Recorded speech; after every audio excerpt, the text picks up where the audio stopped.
نستعينه ونستغفره ونؤمن به ونتوكل عليه ونعوذ بالله من شرور أنفسنا ومن سيئات أعمالنا من يهده الله فلا مضل له ومن يضلله فلا هادي له ونشهد أن لا إله إلا الله وحده لا شريك له ونشهد أن سيدنا وسندنا ومولانا وملجانا ومأوانا محمدا عبده ورسوله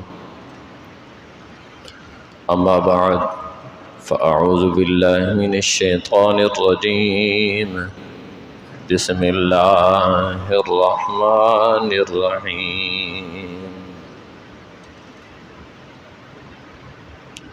واتخذ الله إبراهيم خليلا آمنت بالله صدق الله العظيم وبلغنا رسوله النبي الكريم الأمين ونحن على ذلك لمن الشاهدين والشاكرين والحمد لله رب العالمين قال الله تعالى في شان حبيبه إن الله وملائكته يصلون على النبي يا أيها الذين آمنوا صلوا عليه وسلموا تسليما صلى الله على النبي الأمي وآله صلى الله تعالى عليه وآله وسلم صلاة وسلاما عليك يا سيدي يا سيدي يا سيدي يا رسول الله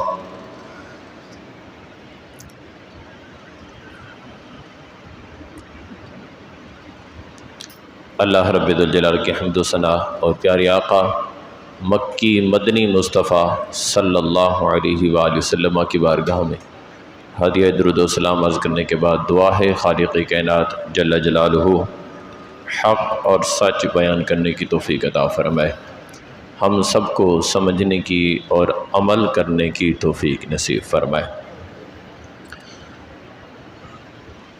اللہ تعالیٰ کا کروڑاں کروڑ احسان کہ اس خالق کائنات جل جلالہ نے ہمیں زندگی میں ایک مرتبہ پھر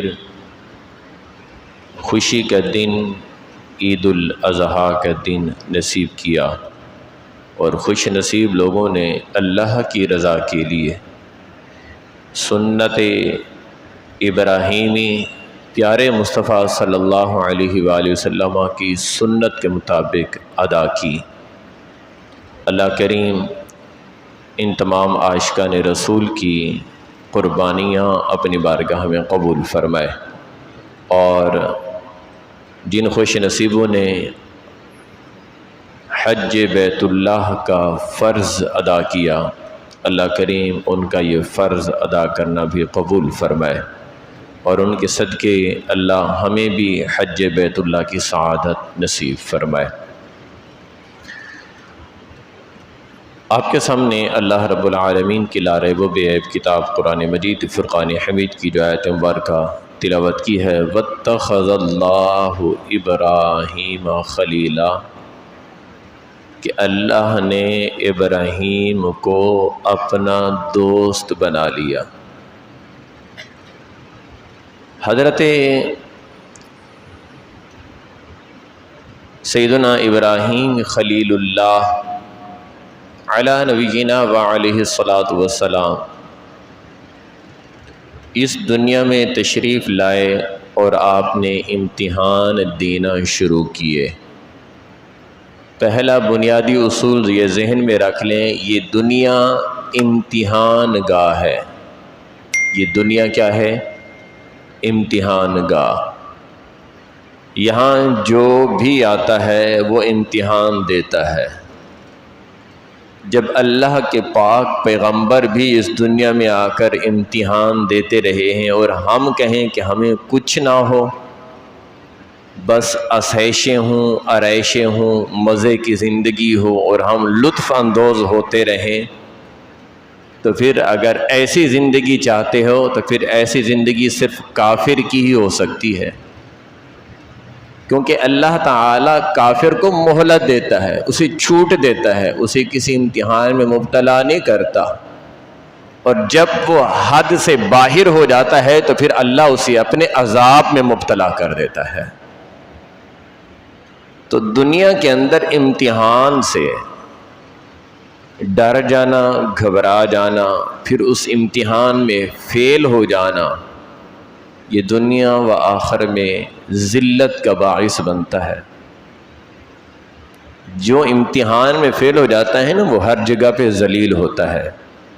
اسکول کا بچہ امتحان میں فیل ہو جائے، وہ اسکول میں الگ فیل ہوتا ہے، اور رشتہ داروں میں اور گھر میں وہ الگ سے ذلیل ہوتا ہے۔ وہ اسکول کے 1 سال کے محنت سے فیل ہوا، اسکول والے، دوست یار، ٹیچرز، اساتذہ، وہ الگ سے اس پر طنز کر رہے ہوتے ہیں، تو ہے ہی نکما، تو ہے ہی ناکارہ، تو کسی کام کا نہیں ہے، تو ایسا ہے، تو ایسا ہے۔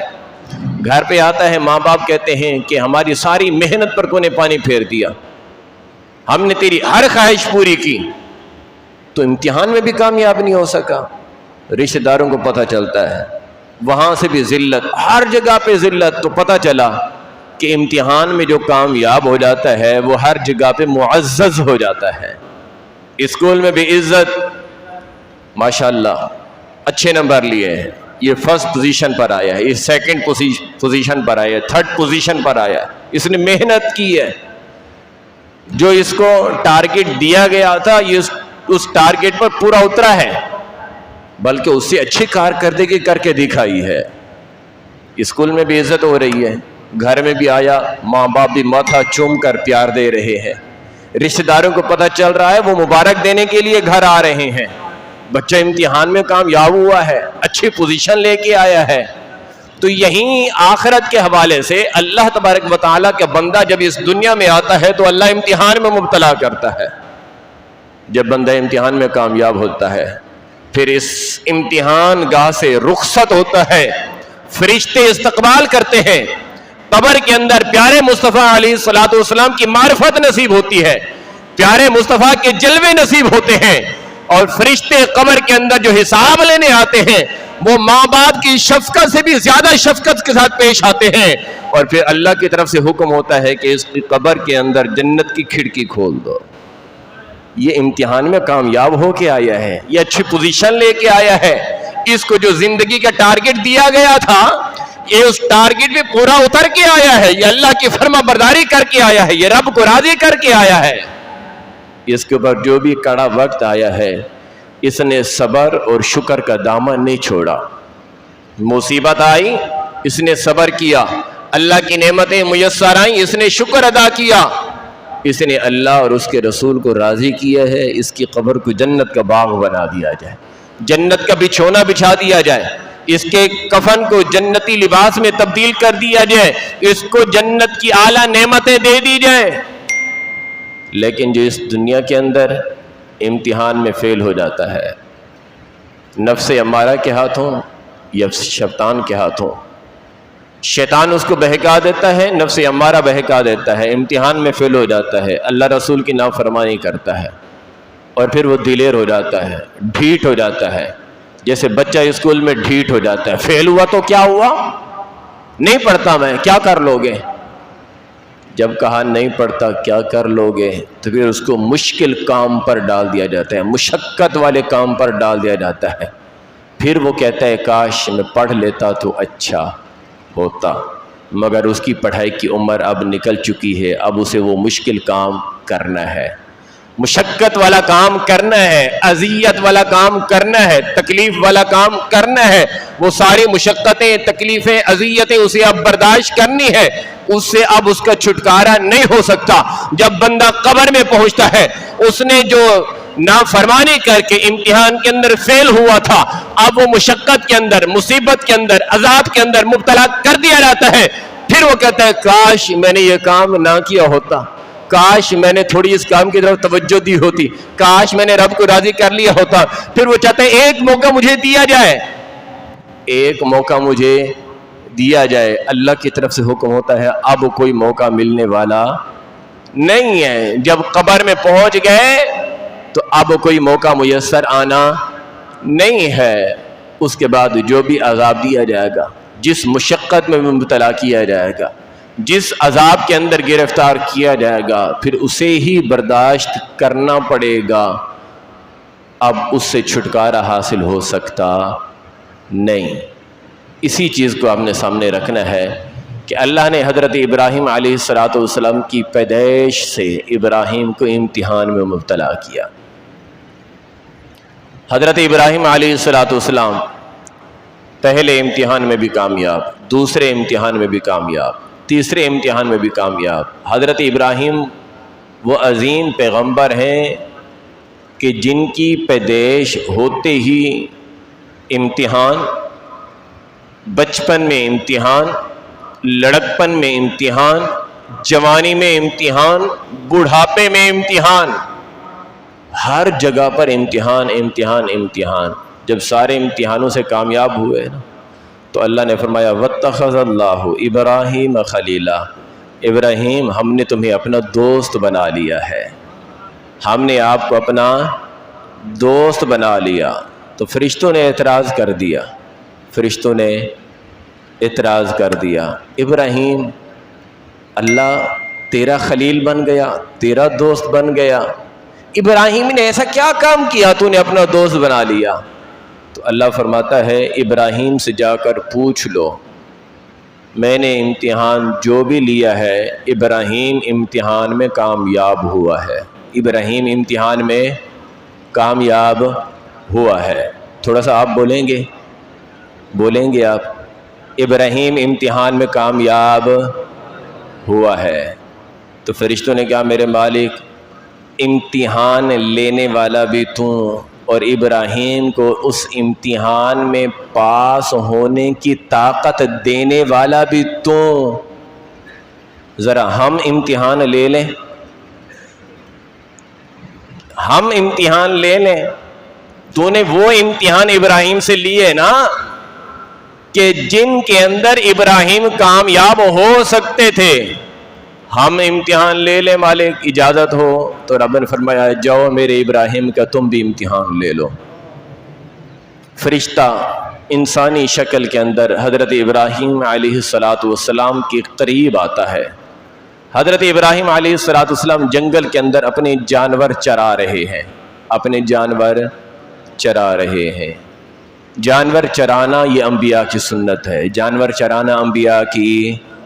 آج معاشرے کے اندر سب سے حقیر انسان، سب سے کمزور، سب سے غریب انسان اسے سمجھا جاتا ہے جو بکریاں چرا رہا ہوتا ہے۔ ارے چھوڑو یار، یہ تو چرواہا ہے، یہ تو چرواہا ہے۔ کاش اگر ہم نے اس کو اس نگاہ سے دیکھا ہوتا، یہ تو پیارے مصطفیٰ کی سنت پر عمل کر رہا ہے، یہ تو انبیاء کی سنت پر عمل کر رہا ہے۔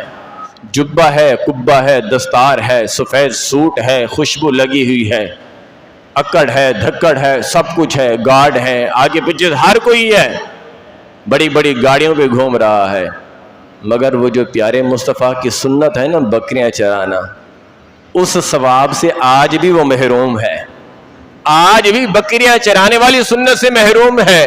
پتہ چلا کہ حضور کی سنت پر عمل کرنے کے لیے جبہ کبہ دستار وائٹ سوٹ ہونا ضروری نہیں ہے، بندہ سادے کپڑوں کے اندر ہو، دھوتی باندھی ہوئی ہو، وہ بھی پیارے مصطفیٰ کی ہر سنت پر عمل کر سکتا ہے۔ بھئی دھوتی باندھی ہوئی ہے، دھوتی باندھنا بھی حضور کی سنت ہے۔ آج ہم کہتے ہیں یہ دیہاتی ہے، یہ پینڈو ہے یار، یہ پتہ نہیں کہاں سے اٹھ کے آ گیا ہے۔ پیارے مصطفیٰ علیہ السلام کی ایک ایک سنت کی قدر کیجئے۔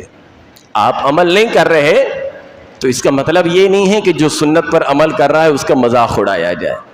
تو حضرت ابراہیم علیہ السلام جانور چرا رہے ہیں۔ حضرت ابراہیم کے جانور کتنے تھے؟ حضرت ابراہیم کے جانور اتنے تھے کہ ان جانوروں کی رکھوالی کے لیے، ان جانوروں کی سیکیورٹی کے لیے حضرت ابراہیم علیہ السلام نے 20,000 کتے پالے ہوئے تھے۔ کتنے؟ 20,000 کتے ہیں وہ جو رکھوالی کرتے ہیں۔ آپ جانوروں کی تعداد کا اندازہ لگا لیں۔ تو حضرت ابراہیم علیہ السلام جانور چرا رہے ہیں، پورا جنگل جانوروں سے بھرا ہوا ہے۔ فرشتہ آیا جنگل کے اندر، ایک درخت کی اوڑ میں بیٹھ گیا، اور پڑھنے لگا سبحان اللہ والحمدللہ ولا الہ الا اللہ واللہ اکبر.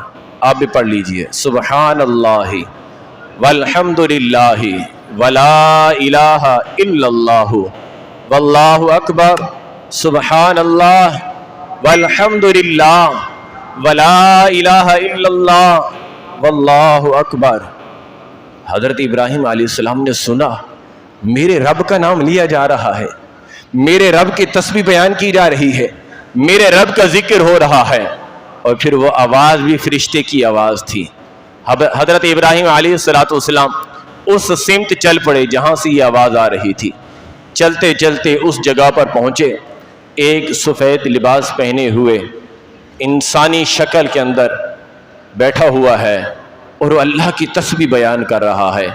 جیسے اس نے حضرت ابراہیم علیہ السلام کو دیکھا خاموش ہو گیا. جیسے یہ خاموش ہوا تو حضرت ابراہیم علیہ السلام نے فرمایا مجھے میرے رب کا ذکر سنا، مجھے میرے رب کا ذکر، بولیے میرے رب کا ذکر، میرے رب کا ذکر. تو اس نے جواب دیا کہ پہلے تو میں ذکر کر رہا تھا اپنی مرضی سے، پہلے میں ذکر کر رہا تھا اپنی مرضی سے، اب آپ کہہ رہے ہیں رب کا ذکر سنا تو اس کے بدلے میں کیا دو گے؟ تو حضرت ابراہیم علیہ السلام نے فرمایا یہ جو میرے جانور چر رہے ہیں ان میں سے جتنے اونٹ ہیں وہ سارے تیرے ہیں، جتنے اونٹ ہیں وہ سارے تیرے ہیں. اس نے اللہ کا ذکر شروع کر دیا. آپ بھی پڑھیے سبحان اللہ والحمدللہ ولا الہ الا اللہ واللہ اکبر. ذکر کرتا رہا. حضرت ابراہیم علیہ السلام سنتے رہے. حضرت ابراہیم کو مزہ آنے لگا. جب مزہ آنے لگا فرشتہ خاموش ہو گیا. جب وہ خاموش ہوا تو حضرت ابراہیم علیہ السلام نے فرمایا مجھے میرے رب کا ذکر سنا.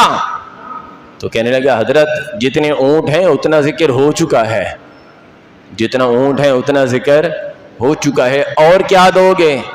کہا اس کے اندر جتنی بھی گائیں ہیں وہ ساری تیری ہیں، مجھے میرے رب کا ذکر سنا.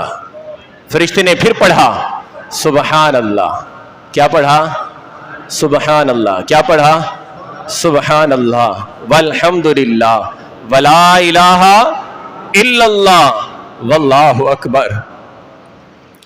اللہ اکبر. حضرت ابراہیم علیہ السلام کی کیسی وہ ادا تھی، کتنا رب کے ذکر سے محبت تھی، کتنا رب کے ذکر سے پیار تھا. آپ علیہ السلام جب رب کے ذکر کے اندر مدہوش ہونے لگے فرشتہ پھر خاموش ہو گیا. جب خاموش ہوا تو حضرت ابراہیم علیہ السلام نے پھر فرمایا مجھے میرے رب کا ذکر سنا. فرشتے نے پھر پڑھا. کیا پڑھا؟ سبحان اللہ والحمدللہ ولا الہ الا اللہ واللہ اکبر. آپ نے فرمایا میری جتنی بھی بکریاں ہیں یہ ساری تیری ہیں، مجھے میرے رب کا ذکر سنا. فرشتہ پڑھتا رہا. جب حضرت ابراہیم علیہ السلام کو مزہ آیا تو فرشتہ پھر خاموش ہوا.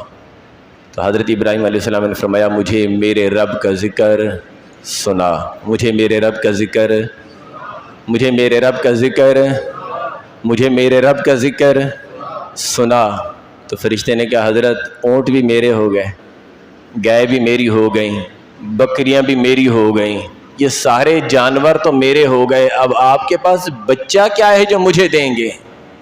تو حضرت ابراہیم علیہ السلام نے فرمایا یار تو اکیلا بندہ ہے، تو اتنے جانوروں کو کیسے سنبھالے گا؟ تجھے ان جانوروں کو سنبھالنے کے لیے بھی کسی کی ضرورت ہے نا. مجھے رکھ لے، میں تیرے جانوروں کی رکھوالی کیا کروں گا. مجھے رکھ لے، میں تیرے جانوروں کو چرایا کروں گا. مجھے رکھ لے، میں تیرے جانوروں کی دیکھ بھال کیا کروں گا، اور اس کے بدلے میں مجھے میرے رب کا ذکر سنایا کرنا. اس کے بدلے میں مجھے رکھ لے, میں اپنے آپ کو پیش کر رہا ہوں, میں تیرے پاس نوکری کروں گا, میں تیرا غلام بن جاؤں گا, بس اس کے بدلے میں مجھے میرے رب کا ذکر سنایا کرنا. وہ کھڑا ہوا اور کہنے لگا, اے ابراہیم, میں تو اللہ کا بھیجا ہوا فرشتہ ہوں, میں تو صرف امتحان لینے آیا تھا. رب نے جب یہ اعلان کیا ہے وَاتَّخَذَ اللَّهُ ابراہیم خلیلا, ایک ابراہیم ہی ہے جو اللہ کا دوست ہے. میں نے اعتراض کیا تھا, اے اللہ تو نے امتحان جو لیے ابراہیم سے وہ امتحان لیے, تو جانتا تھا اس امتحان میں ابراہیم کامیاب ہو سکتا ہے, وہ امتحان تو نے ابراہیم سے لیے, مجھے بھیج دے, میں بھی ابراہیم کا امتحان لینا چاہتا ہوں. پر ابراہیم, میں نے تیرے امتحان لیا, میں بھی اس نتیجے پر پہنچا ہوں, ایک ابراہیم تو ہی ہے جو رب کا خلیل ہو سکتا ہے, ایک تو ہی ہے جو رب کا دوست ہو سکتا ہے. میں تو صرف امتحان لینے آیا تھا, یہ بکریاں بھی تیری ہیں, یہ گائے بھی تیری ہیں, یہ اونٹ بھی تیرے ہیں, یہ سارے جانور تیرے ہیں, تجھے تیری غلامی کی ضرورت نہیں ہے, میں حاضر ہوں, جب کسی کام کی ضرورت پڑے تو مجھے بلا لینا, میں حاضر ہو جایا کروں گا, میں حاضر. آپ کو غلامی کی ضرورت نہیں, غلامی کے لیے فرشتہ حاضر ہے, میں تو صرف امتحان لینے آیا تھا. یہ حضرت ابراہیم علیہ السلام کی ادا تھی. آج ہم اپنا اندازہ بھی کریں, آج ہم سنت ابراہیم پر عمل تو کرتے ہیں, قربانی تو کرتے ہیں, پھر اس کے بعد ہمارا انداز زندگی, ہمارا وہ خیال کیا ہے, ہمارے وہ تصورات کیا ہیں کہ پیارے آقا صلی اللہ علیہ وآلہ وسلم کی سنت کے مطابق سنت ابراہیمی پر عمل کرنے کے بعد کیا ہم نے بھی رب کی محبت کے اندر, رب کے ذکر کے اندر سب کچھ لٹانے کا جذبہ رکھا ہے, یا صرف اپنا نام, اپنا عہدہ, اپنا جو ہے منصب, اور اسی طرح اپنی برادری کا نام اور اپنے عہدے اور منصب کو ظاہر کرنے کے لیے, واہ کے لیے ہم نے بڑا جانور تو ذبح کر دیا, پھر اس کے بعد پتہ نہیں کہ رب کا ذکر ہوتا کیا ہے, رب کی یاد ہوتی کیا ہے. سنت ابراہیمی ہے کیا؟ سنت ابراہیمی وہ ہے کہ سیدنا ابراہیم خلیل اللہ علی نبینا و علیہ الصلوۃ والسلام اس جگہ پر جب پہنچے کہ رب نے فرمایا وَاتَّخَذَ اللَّهُ ابراہیم خلیلا, اس سے پہلے حضرت ابراہیم علیہ السلام صرف ایک امتحان سے نہیں گزرے, حضرت ابراہیم علیہ السلام سینکڑوں امتحانات سے گزرے ہیں. ان کے اندر یہ بھی آفریں آئیں, اے ابراہیم تم رب کا نام لینا چھوڑ دو, جو مانگو گے وہ تمہیں عطا کیا جائے گا, جو مانگو گے وہ تمہیں مل جائے گا. وہ ساری چیزیں دنیا کے اندر, بڑے بڑے عہدے آپ کو ملیں گے, منصب ملیں گے, شہرت ملے گی. آج کے زمانے کی بات کروں تو آپ کو سیٹیں ملیں گی, صرف اللہ کا نام لینا چھوڑ دو, صرف کیا کر دو, اللہ کا نام لینا چھوڑ دو. حضرت ابراہیم علیہ السلام نے فرمایا یہ عہدے, یہ منصب, یہ سیٹیں, یہ اقتدار, یہ تخت, یہ کچھ بھی نہیں ہے, میں تو اپنے رب کا نام لیتا رہوں گا, میں تو اپنے رب کا نام لیتا رہوں گا. یہاں تک کہ ابراہیم علیہ السلام کی جان لینے کی بات ہو گئی, ابراہیم علیہ السلام کو قتل کر دیتے ہیں. پھر کہا قتل کیسے کریں, نام بھی کسی کا نہیں آنا چاہیے. پھر ایک ہی فیصلہ ہوا کہ ان کو آگ میں ڈالا جانا چاہیے, اور یہ عبرتناک سزا دی جانی چاہیے کہ ان کے بعد پھر کوئی یہ دعویٰ نہ کر سکے کہ نمرود کے مد مقابل کھڑے ہونا ہے, وقت کے نمرود کے مد مقابل کھڑا ہونا ہے, کوئی یہ دعویٰ نہ کر سکے. ابراہیم کو ایسی عبرتناک سزا دینی ہے. تو حضرت ابراہیم علیہ السلام نے فرمایا مجھے وہ بھی منظور ہے, جیسی سزائیں دینا چاہتے ہو دے دو, لیکن لا شریک لہ, میرا رب لا شریک ہے, اس کا کوئی شریک نہیں ہے. حضرت ابراہیم علیہ السلام نے فرمایا ان صلاتی و نسکی, میری نماز, میری عبادت اور میری قربانیاں, ومحیایا ومماتی, میری زندگی, میری موت, میرا جینا, میرا مرنا, للہ رب العالمین, یہ سارے کا سارا اللہ رب العالمین کے لیے ہے. میرا سارا نظام زندگی کس کے لیے ہے؟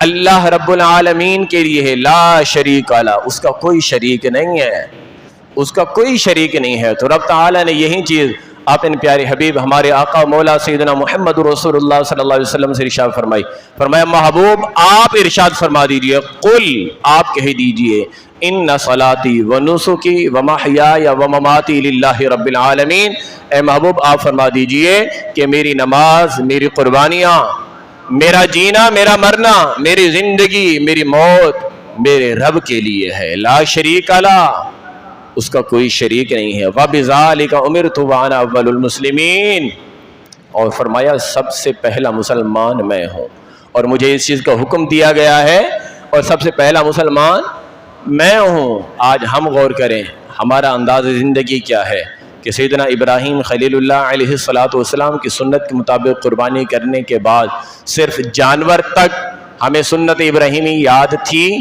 یا اس کے بعد بھی ہمیں یاد ہے؟ حضرت ابراہیم علیہ السلام کی زندگی کے ایک ایک پہلو پر گھنٹوں گفتگو ہو سکتی ہے، لیکن وقت بہت مختصر ہوتا ہے، وہ عید کا خطبہ ہو، وہ جمعے کا خطبہ ہو، یا اس کے علاوہ دیگر نشستیں ہوں جس کے اندر مختصر درس ہوتا ہے، وقت قلیل ہوتا ہے، تو اس میں سے کچھ اہم پہلو آپ کے گوشے گزار کر دیتے ہیں، کچھ چیزیں آپ کے گوشے گزار کر دیتے ہیں تاکہ وہ چیزیں ہمارے اندر آئیں اور ہم دین اسلام کے مطابق اپنی زندگی گزار سکیں۔ ہم نے قربانی کی تو پھر قربانی کا جو ثواب ہے اسے بھی ہم حاصل کر سکیں۔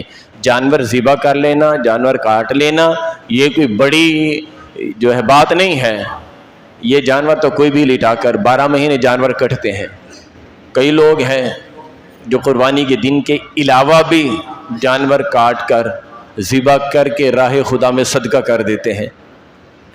بہت ساری ویلفیئر ہیں جہاں آپ کو جب بھی آپ کھانا کھانے جائیں گے، اللہ نہ کرے کہ ایسی نوبت آئے کہ آپ میں سے کوئی کسی ویلفیئر کے تھرو کھانا کھانے جائے، اللہ رزق حلال محنت والا عطا فرمائے، لیکن جو غریب لوگ بے روزگار ہیں وہ جب سیلانی ویلفیئر کے دسترخوان پر بیٹھتے ہیں، عالمگیر ویلفیئر کے دسترخوان پر بیٹھتے ہیں یا چھیپا کے دسترخوان پر بیٹھتے ہیں، ان کو بھی جو ہے بکرے کا گوشت پیش کیا جاتا ہے، انہیں بھی گائے کا گوشت پیش کیا جاتا ہے، تو وہ کہاں سے آتا ہے؟ لوگ آگے پیچھے کاٹ کے دے رہے ہوتے ہیں نا، کھلا رہے ہوتے ہیں نا، وہ تو پوری گائے کاٹ کر صدقہ کر دیتے ہیں، پورے بکرے کاٹ کر صدقہ کر دیتے ہیں نا، لوگ پورا سال دیتے ہیں، لیکن وہ ثواب اپنے جگہ پہ صدقے کا، لیکن جو سنت ابراہیمی کا ثواب ہے اس کی تو مثال ہے ہی کوئی نہیں نا۔ پیارے آقا صلی اللہ علیہ وسلم ارشاد فرماتے ہیں کہ عید والے دن، یہ جو 3 دن ہیں، عید الاضحیٰ کے دن اور اس کے بعد 11 ذوالحجہ اور 12 ذوالحجہ، ان دنوں کے اندر اللہ کے نزدیک جانور ذبح کرنے سے، یعنی خون بہانے سے زیادہ پسندیدہ عمل ہے ہی کوئی نہیں جو اللہ کو زیادہ پسند ہو۔ اور پھر اس کی جو سب سے بڑی شان بیان کی ہے نا، جو سب سے بڑی فضیلت بیان کی ہے، کاش ہمیں وہ سمجھ آ جائے۔ آج ہم گوشت کے اوپر لڑ رہے ہوتے ہیں کہ مجھے ران چاہیے، مجھے پائے چاہیے، مجھے یہ چاہیے، مجھے وہ چاہیے، میرے حصے میں یہ نہیں آیا، میرے حصے میں وہ نہیں آیا۔ جب اللہ کی رضا کے لیے قربانی کی ہے تو پھر گوشت پر لڑنا بنتا نہیں ہے۔ تھوڑا سا ہم نے اس کے اوپر غور کرنا ہے، اپنے آپ کو اس سمت لے کے جانا ہے کہ جس سمت حضرت ابراہیم علیہ السلام نے اپنے لخت جگر کی قربانی دی۔ حضرت ابراہیم نے مینڈھا ذبح نہیں کیا، وہ تو پٹی کھولنے کے بعد پتہ چلا نا کہ مینڈھا ذبح ہوا ہے۔ حضرت ابراہیم نے تو اپنا نور نظر، اپنا لخت جگر ذبح کیا ہے۔ آنکھوں پر تو پٹی تھی نا، حضرت ابراہیم نے چھری چلا دی نا، ذبح ہو گیا نا، خون بہہ گیا۔ پھر جب پٹی کھولی دیکھا کہ اسماعیل بھی سامنے کھڑے ہیں، جبرائیل بھی سامنے کھڑے ہیں، اسماعیل بھی سامنے کھڑے ہیں اور جبرائیل بھی سامنے کھڑے ہیں۔ یہ تو الگ بات ہے کہ اللہ تعالیٰ نے اسماعیل علیہ السلام کو بچا لیا، کیونکہ اسماعیل کی آل میں پیارے مصطفیٰ نے جلوہ فرما ہونا تھا، پیارے مصطفیٰ علیہ السلام کی تشریف آوری تھی، اس لیے رب تعالیٰ نے اسماعیل علیہ السلام کو بچایا، ورنہ ابراہیم علیہ السلام تو رب کو راضی کرنے کے لیے فلما بلغ معه السعي قال يا بني اني ارى في المنام انی اذبحك فانظر ماذا ترى۔ حضرت ابراہیم تو اپنے خواب پر عمل کر چکے تھے نا، اپنے لخت جگر کی گردن پر چھری چلا چکے تھے۔ اگر آج بھی یہی اصول ہوتا کہ اپنے نور نظر، اپنے لخت جگر اور بیٹا بھی ایک ہو، اس کی گردن پر چھری چلانی ہے تو کیا ہم تیار ہوتے؟ پیسے کی قربانی تو سب دے دیتے ہیں، کوئی مسئلہ نہیں ہے، اور کما لیں گے، سنت ابراہیم پر عمل کرنا ہے، لیکن مزہ تب ہے کہ جب جانور خود پالا جائے، اس کے اوپر محنت کی جائے، پورا سال اس کی پرورش کی جائے، پھر اس جانور کو ذبح کیا جائے۔ اس جانور کو ذبح کرتے ہوئے بھی جان نکل رہی ہوتی ہے، پورے سال کا پیار بھرا ہوا ہوتا ہے۔ جب ہم ایک سال جس جانور کو پالیں اس کو ہم ذبح نہیں کر سکتے تو اپنے بیٹے کو ذبح کیسے کرتے ہیں؟ تو اس لیے سنت ابراہیمی صرف جانور تک محدود نہیں، بلکہ سنت ابراہیمی یہ ہے کہ میرا سب کچھ میرے رب کے لیے ہے، میرا سب کچھ میرے رب کے لیے ہے۔ تو ہم نے اپنے رب کو راضی کرنے کے لیے اپنا سب کچھ قربان کرنے کا جذبہ پیدا کرنا ہے، تو انشاءاللہ پھر ہمیں سنت ابراہیمی علیہ الصلوۃ والسلام کا ثواب بھی نصیب ہوگا۔ اللہ کریم کی بارگاہ میں دعا ہے کہ اللہ رب الجلال ہم سب کو سمجھنے کی اور عمل کرنے کی توفیق نصیب فرمائے۔ آمین بجاہ خاتم النبیین صلی اللہ